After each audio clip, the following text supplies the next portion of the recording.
All right. So, I think let's go ahead and continue. I've come to a decision that I won't do any more videos for this game after this. That I think we can come to a conclusion regarding this game and how we feel on it.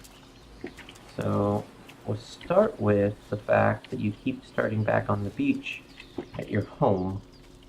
Not that you die, but that you just do. So, I do have to say, I have some definite positive points on this game. For example, here, let's get my hatchet. My hatchet. The trees. For example, when you cut them down, they shake and they drop leaves. I can't hear the sound, but a little sound. And that's pretty cool. And then there's things like, hitting control. For example, to pick things off the ground. That's pretty neat. I have to say that it's pretty. Definitely a pretty game. For an area, let's call it an RPG, survival game. The leveling mechanics are interesting. That being said, I don't think I like them in the end.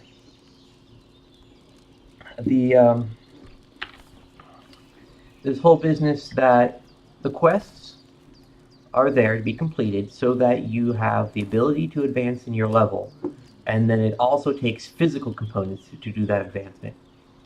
So really, it comes down to the quests are just roadblocks that you have and hurdles that you have to complete, and you have to have physical materials which are removed from your inventory, thus lost and expended, creating just more hurdles. So the whole leveling system it feels like it's just a system based on slowing you down, as opposed to if they removed it and say simply allowed me to craft whatever I wanted, to build whatever I wanted.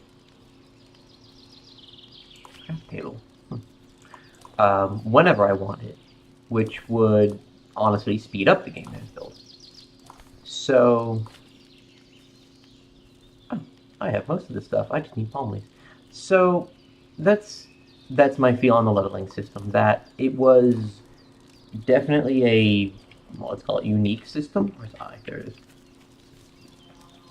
A system that I have not seen before. I'm sure maybe I'm not going to say it didn't exist, but in those games that I have played, which I admit that these survival games are not something I normally used to play until ARK. But it wasn't something I'd experienced. But I can't say I care for it.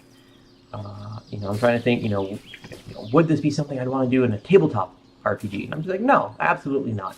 If in D&D, every time you leveled, you have to have, laundry done, X amount of gold and, potions of this and that, and then they'd be gone, it would just be annoying. It's like, you're saving those things up so that you can use them, not so that they can simply disappear on you.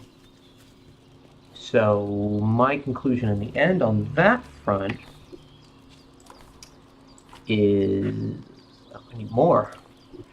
The level system is nothing but a roadblock, and what I consider an arbitrary one. It's basically they took the tutorial and said, right, if you want to get everything, you have to do, there's the button, you have to do the tutorial. There's no way to skip the tutorial, and you got to do it at our pace.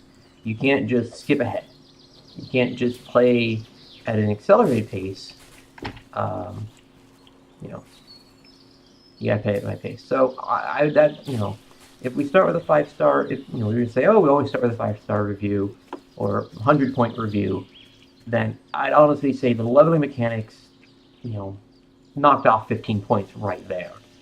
So that's the best I could give is an 85 out of 100.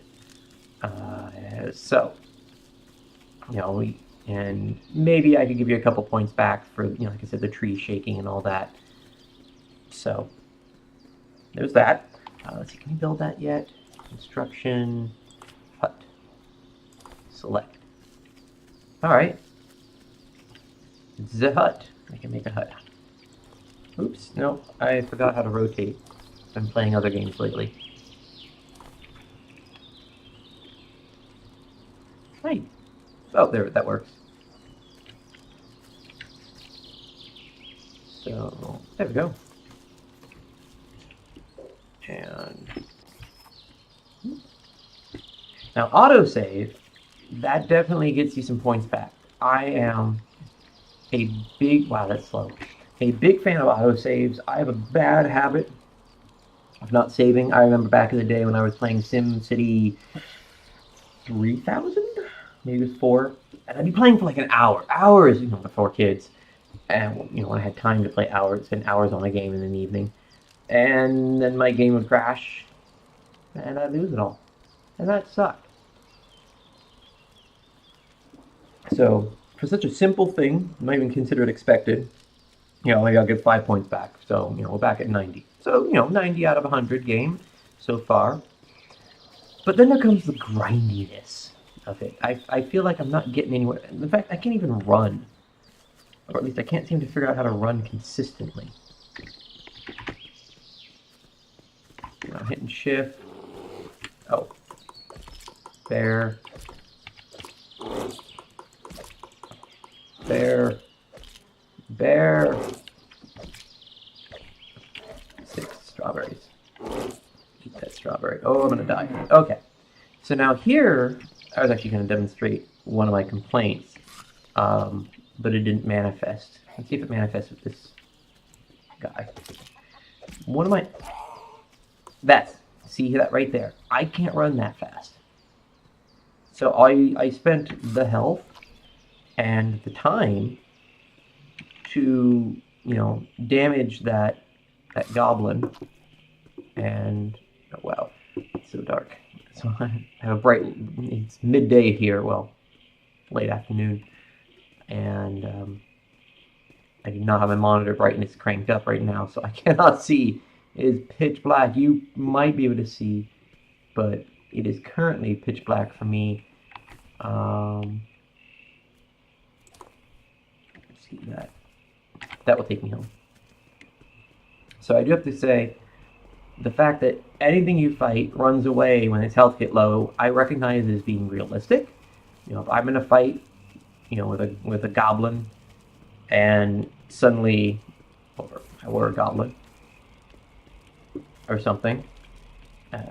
Yay, I have a hut. What's the point? Can I do anything with this hut? Oh. Oh, yay. It's literally useless. Okay. I can't say I'm too proud of that. Wow, really? There was no point to building that hut? Like, sure, I now have a hut. Cool. Yay. Okay. But I was saying, yeah, the monsters run away when you get them down. Realistic, yes. Annoying, oh, heck yeah. So, I'm honestly going to knock it down another 10 points from that. And this useless hut, yeah. Yeah, that's risking more points. So we're down to 80. And the grindtasticness. So honestly, I'm having a hard time giving this game, anything above maybe a 70 out of 100, which isn't necessarily high praise, in my opinion. So that's, what, 7 out of 10?